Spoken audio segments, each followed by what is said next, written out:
अस्सलाम वालेकुम दोस्तों।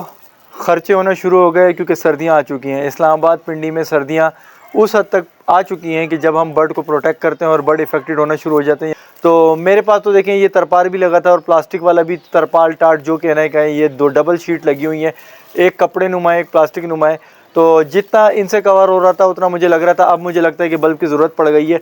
तो मैं अब बल्ब की जो है शॉपिंग करके आ चुका हूँ। 100 वाट के हीटिंग बल्ब हैं, आप सबको पता है। और मैं कोशिश करूँगा आने वाले दिनों में, अभी मैं एक्सपेरिमेंट कर रहा हूँ, उसके बाद आने वाले दिनों में आपको बता दूंगा। ये फ्यूज़ बहुत ज़्यादा होते हैं, उससे भी जान छूट जाएगी। अभी अभी जो मैं ख़रीद के ला रहा हूँ और अभी अभी मैंने एक इलेक्ट्रीशियन से मशवरा किया, उसने मुझे एक चीज़ बताई है, वो मेरी जेब में है लेकिन अभी टाइम नहीं है, शाम का टाइम है उसको इंस्टॉल करने, उसको फिक्सिंग करने के लिए। वो फिक्सिंग मैं बाद में करूँगा और करने के बाद आप लोगों को भी बताऊँगा। अभी अंदर जाते हैं, अंदर जाके जो है जावा और म्यूटेशन की कॉलोनी में बल्ब को लगाता हूँ। उसके बाद दोबारा हाजिर होता हूँ, आपको सर्दी के हवाले से कोशिश करूँगा बेतहाशा पॉइंट बताऊँ इसी वीडियो में। इस वीडियो को देखने के बाद आप यूँ समझ लें यूट्यूब पे कम से कम भी 25 से 30 वीडियो देखने से बच जाएंगे। इसी एक वीडियो में वो सारी टिप्स दे दूंगा, तरीके बता दूंगा जो लोग एक एक करके अलग अलग वीडियो में बताते हैं। मैं सब कुछ बताऊंगा, आप पेन और कॉपी तैयार रखें। मैं बल्ब लगा के दोबारा आता हूँ। इसे रख देते हैं यहाँ पे। और हमें इस वक्त जावा की कॉलोनी के लिए एक ही बल्ब चाहिए होगा। कल हम एक और इंस्टॉल करेंगे, इस कॉलोनी में 2 लगा देंगे। और आज चूँकि शाम होने वाली है, मगरिब होने वाली है, तो मैं जो होल्डर लगा हुआ है उसी होल्डर में फ़िक्स करूँगा। बेसिकली यहाँ पे 2 होल्डर मैंने लगाए थे लास्ट टाइम पे, लेकिन एक होल्डर मैंने किसी फ़नकारी की वजह से निकाल दिया होगा, तो अब मैं पछता भी रहा हूँ। ये देखें भाई, फड़फड़ाना शुरू कर दिया। अच्छा, एक होल्डर तो देखें ये लगा हुआ है, सही है, ये लगा हुआ है ज़ीरो के बल्ब का, जो कि मैंने इन्हें रोशनी देनी थी सिर्फ। और एक अगर आप ये तार देखें तो यहाँ से होल्डर गायब है। कल मैं यहाँ पे होल्डर फिक्स करूँगा और वीडियो में ही दिखाऊँगा आप लोगों को। फिर इस तार को मैं यहाँ पे कहीं पे ले आऊँगा, ठीक है, यहाँ लाऊँगा तो यहाँ फिक्स कर दूँगा। ओहो, ये तो तार लटकी हुई, अगर आपको नज़र आ रही हो ना, ये देखें एक तार लटकी हुई जाली से निकल गई, ये तो ज़ख्मी कर देगी। बहरहाल सबसे पहले जो है इस पर चेंज करते हैं। थोड़ा सा मुश्किल मरला है, बहरहाल करना तो है ना। चलें जी, ये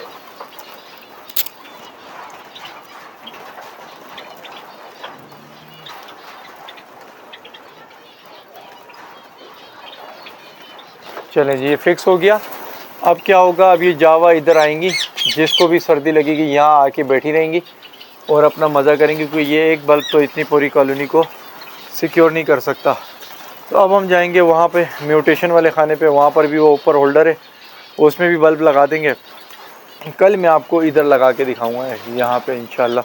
अच्छा यार, ये जाली देख लेते हैं, इसका क्या पंगा है। ओ हो, ये देखो, ये देख रहे हैं भाई, ये देख रहे हैं, ये तार अलग से नहीं है, जाली के टांके नहीं होते, ये देखें टांके खुल गए। मेरे ख्याल में पुराने हो गए हैं, क्या चक्कर है। इसको हम उस कॉलोनी के अंदर डाल देते हैं। छत पे चली गई, ठीक है, ये सिक्योर हो गया। ये दूसरा भी निकला हुआ है, इसको भी बस शिफ्टिंग का मरहला करीब है, तो अब ये वाले काम भी नहीं कर रहे हैं। ये तारों का नेटवर्क है मेरा। ये एक होल्डर यहाँ है, उधर से भी होल्डर निकाला हुआ है, वो देखें मैंने, जहाँ तार रोल हुए हैं। चलें, एक ये रहा। तो अब जाते हैं, वो देख रहे हैं वो बल्ब वो लटका हुआ है, असल होल्डर तो वो रहा यार। उस होल्डर को हमने यहाँ पे लाना है इसके साथ। ओहो हो, वहाँ पे कोई अलग सी जुगाड़ की हुई है, मैंने डबल कनेक्शन दिए हैं वहाँ पे। चलें, उसी होल्डर पे बल्ब फिक्स करते हैं। वहाँ जाते हैं, ये रिंग नेक है अपने। ये जी दाऊद साहब मुर्गियों को देखने आए हुए हैं। ये रही मुर्गियाँ। दाऊद भाई, हाथ तो हिला दो। दाऊद की तबीयत ठीक नहीं है आजकल, सर में बहुत दर्द रह रहा है इनके। अब जाते हैं उस कॉलोनी में, बल्ब उठा लेते हैं उसके लिए भी। ये बल्ब शॉप पे जो है मैं जला के चेक करवा के लाया था। आप लोग भी जब इसकी परचेजिंग करें तो दुकानदार को बोलेंगे मुझे चेक करा के दें, वहीं पे चेक करवा लें, वरना आप ले आते हैं और वो चलता नहीं है। फिर दुकानदार कहता है कि आप ड्रामेबाजी कर रहे हो, और इस तरह से एक झगड़ा बन जाता है जिसमें आप पिट के आ रहे हो तो दुकानदार से। मजाक कर रहा हूँ, शोर शराबा बनता है, जो कि अच्छी चीज़ नहीं है। तो चलते हैं अब म्यूटेशन की कॉलोनी में भी जल्दी से बल्ब फिट कर देते हैं।